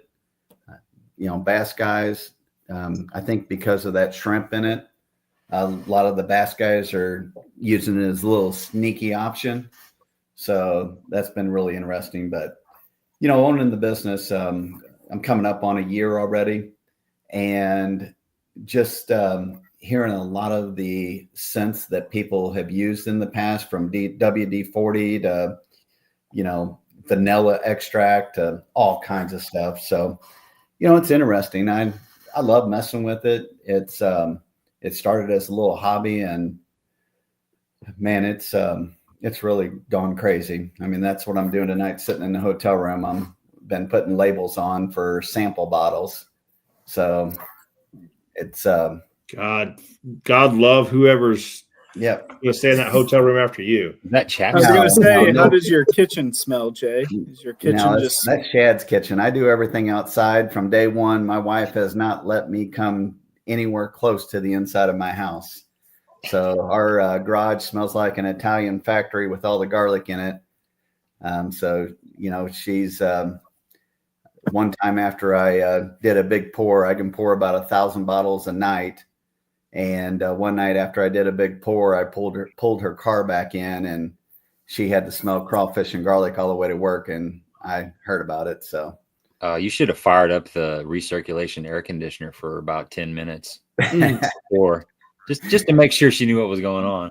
Oh yeah. No, I actually do have a filtration system. And since I bought that, it is a lot better. It gets rid of the smell pretty quick, but your beard still smells like crawfish, right? No. So what is the best scent for the beard, bud? Like you never went over that. Yeah. Gibbs. We're all guys. We can handle it. So it's Gibbs. I have to go with the Gibbs beard wash. Okay. That is my savior to make this beard look like it does. Well, I actually just finished the labels. I actually don't have them here, but all of them are going to have a QR code on them. My website's almost done.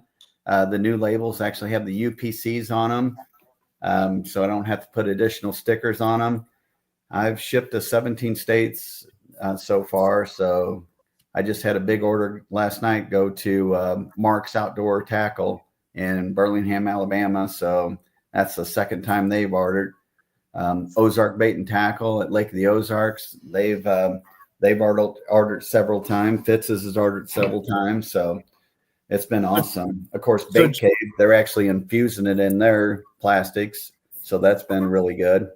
So Jay, I know that this brand started in Florida, correct? No, it actually started at Kentucky Lake. Okay.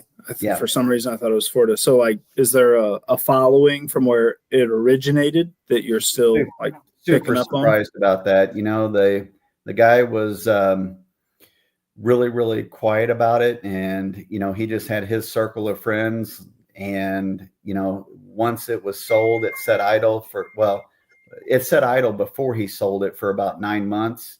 And then after that, once they found out that we had purchased it, I had a lot of people starting to call me, and it was cool to see the following that he had.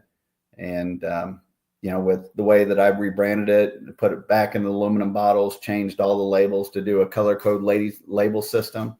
It's been really awesome. So it's fun to mess with, I feel like I actually sent out my first marketing email, so I'm kind of targeting a little bit more of that, and it all went to the contestants at the Warrior William project. Anybody that signed up had got an email on that, so it's been fun. What's the best way to use that?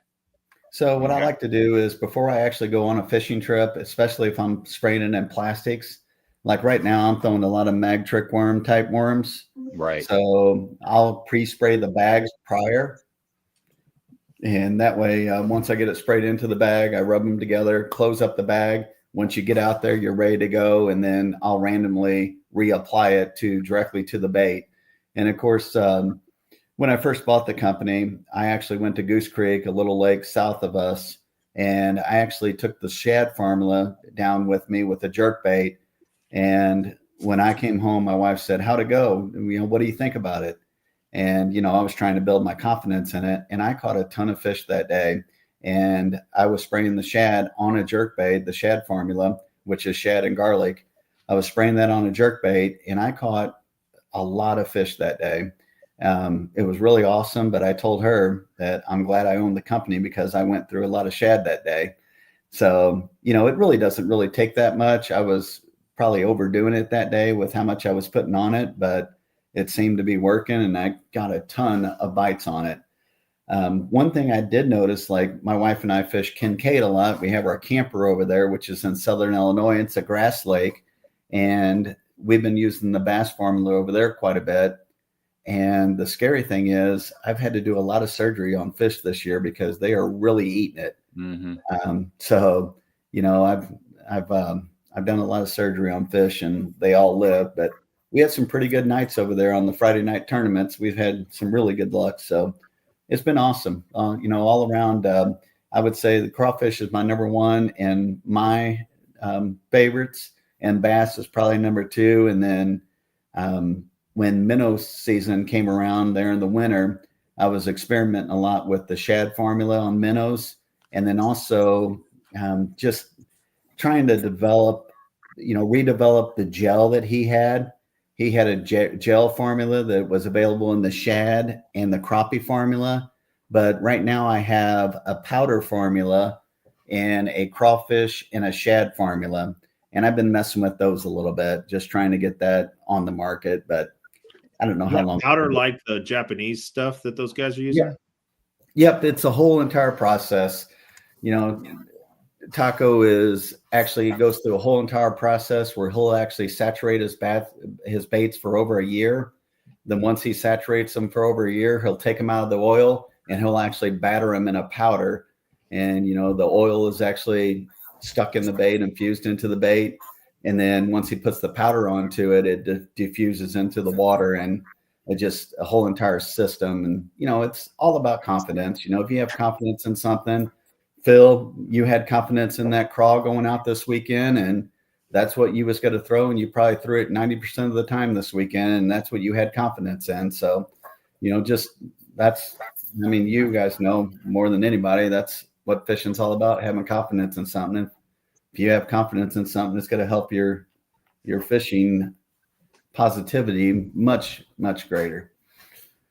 Yeah, I agree. Well said, man. I think, so I've been using the bass. I mean, this has been the one that I've definitely used the most. But I did I think it was a shorter. I was talking about it in a video not too long ago, and it's like one of the things that I feel gets overlooked when you're using scent, especially like a spray-on scent thing, is how it slides through cover. You mentioned Kincaid, and a lot of these lakes in Southern Illinois have grass.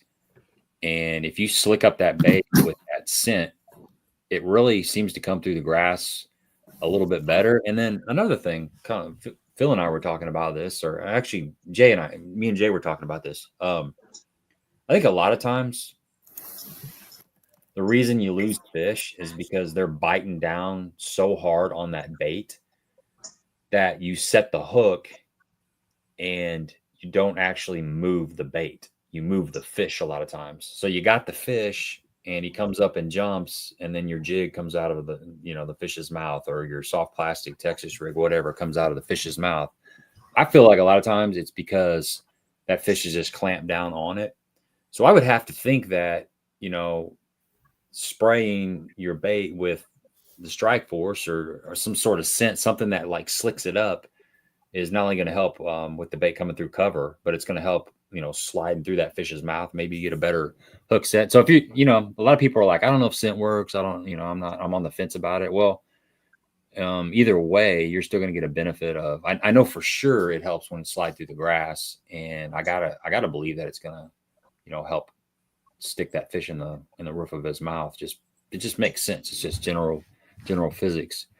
You would think, just common sense, you would think that with the fishing pressure out there today, right, especially since COVID, the fishing license have tripled since COVID, and they seem to maintain a pretty high level of purchases in every state.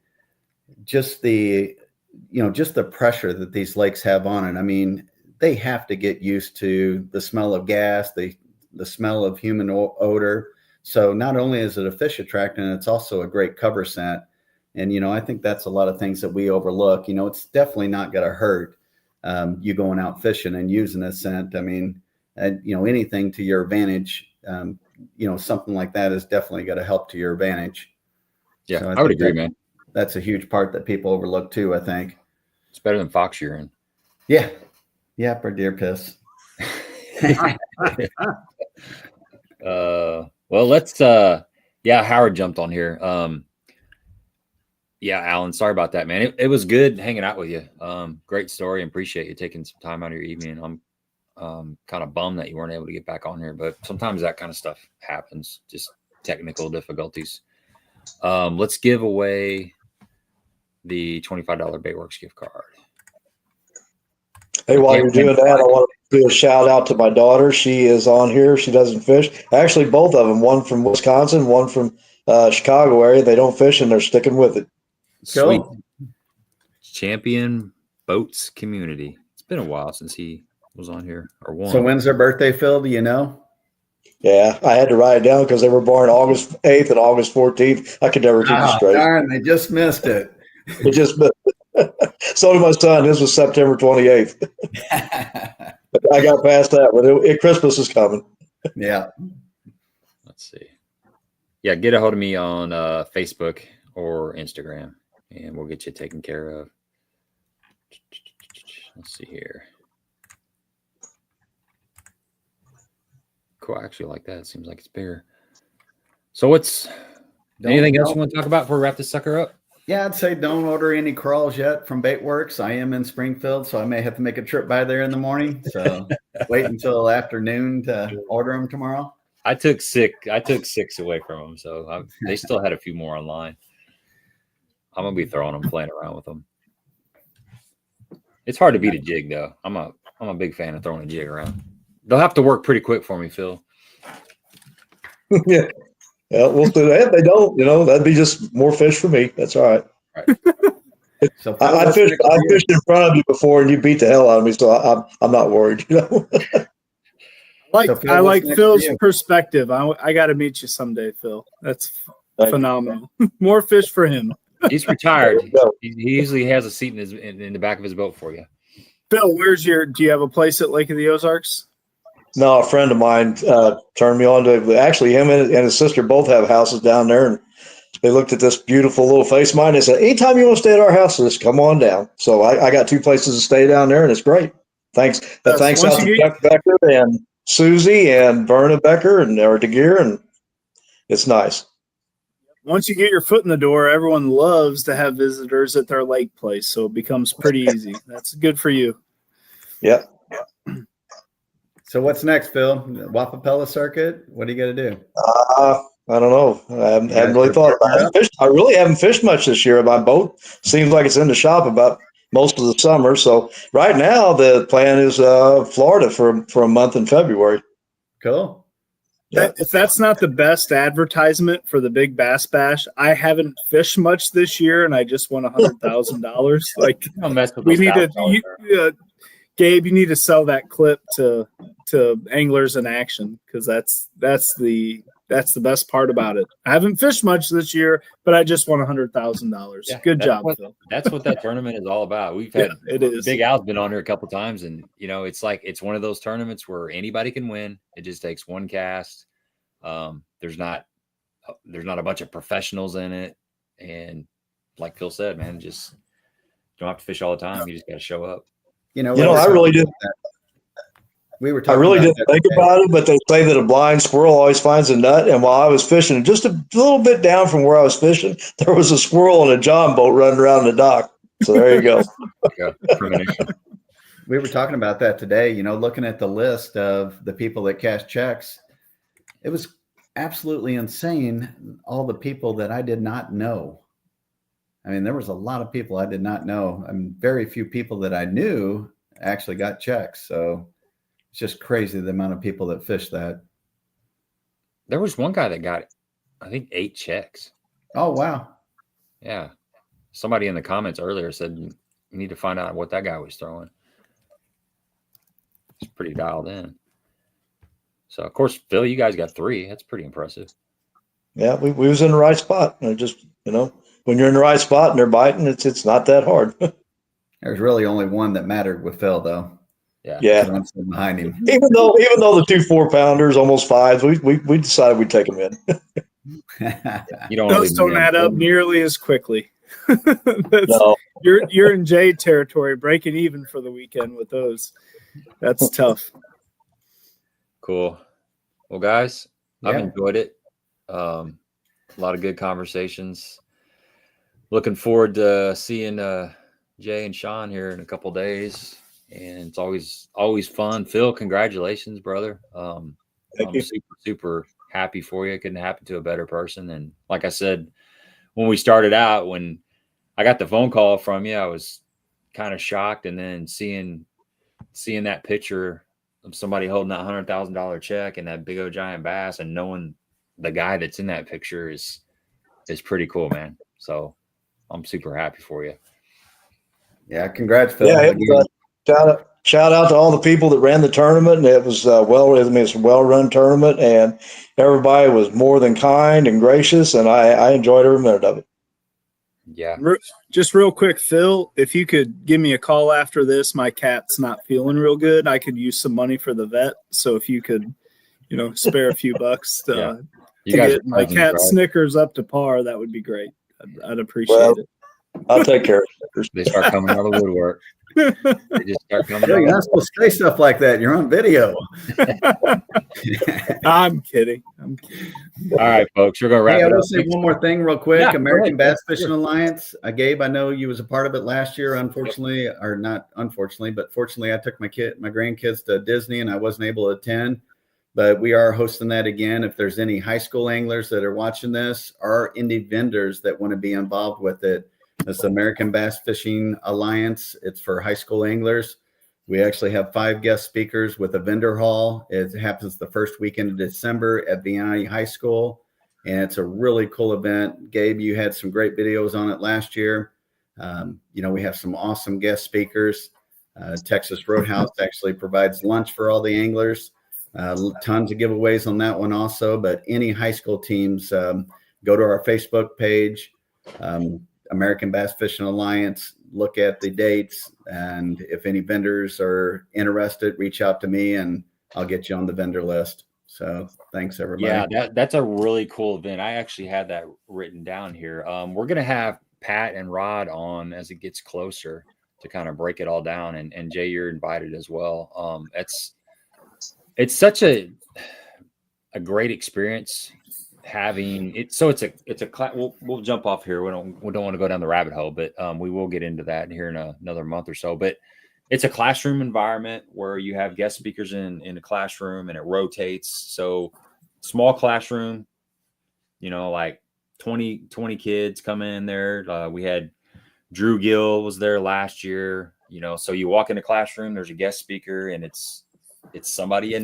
somebody that's got a lot to say, and you sit there and just kind of soak it up for 45 minutes or however long it is. And then that group of kids goes into another classroom, and then there's another guest speaker. So it's not like, is that the way it's going to work this year, Jay?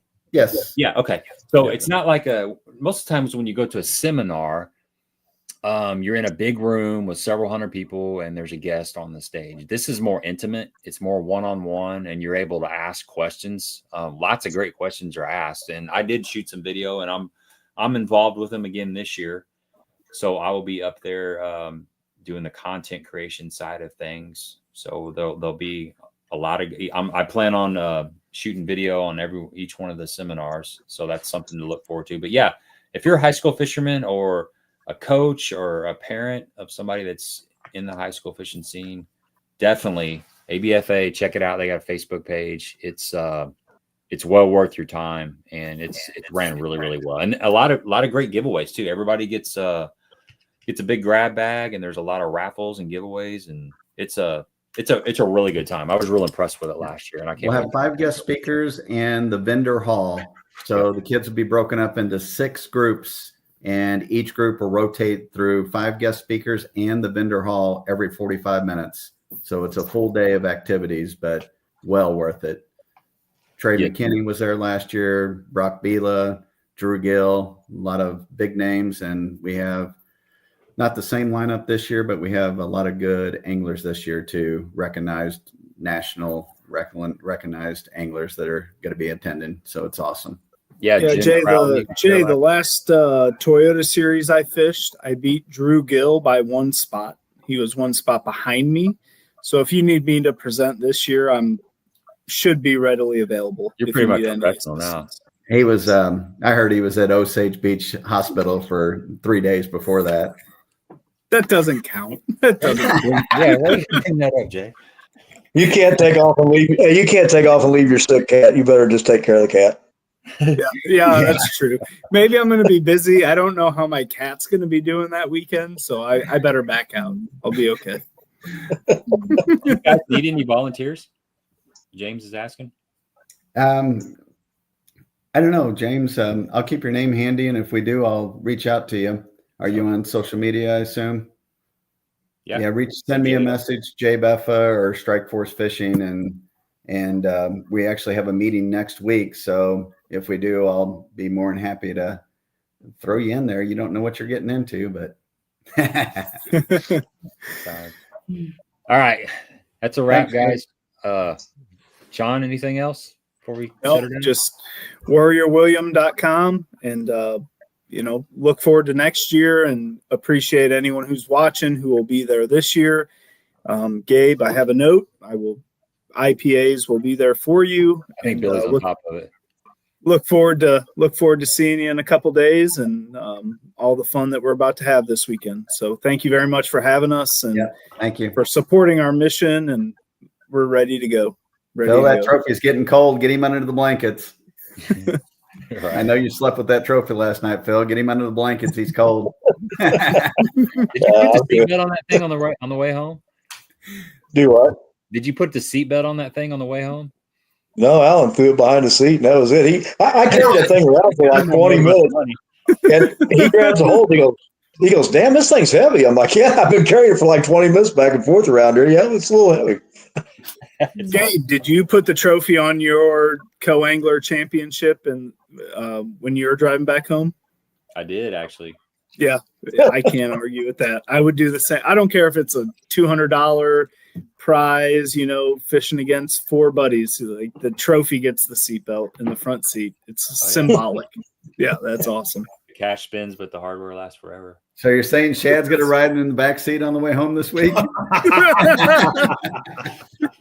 Jay, well, I'll talk to you after this. We need to side. I'll see you. All right, this is getting real. Have a great evening. We'll talk to you soon. Thanks, everybody. See you guys. Bye.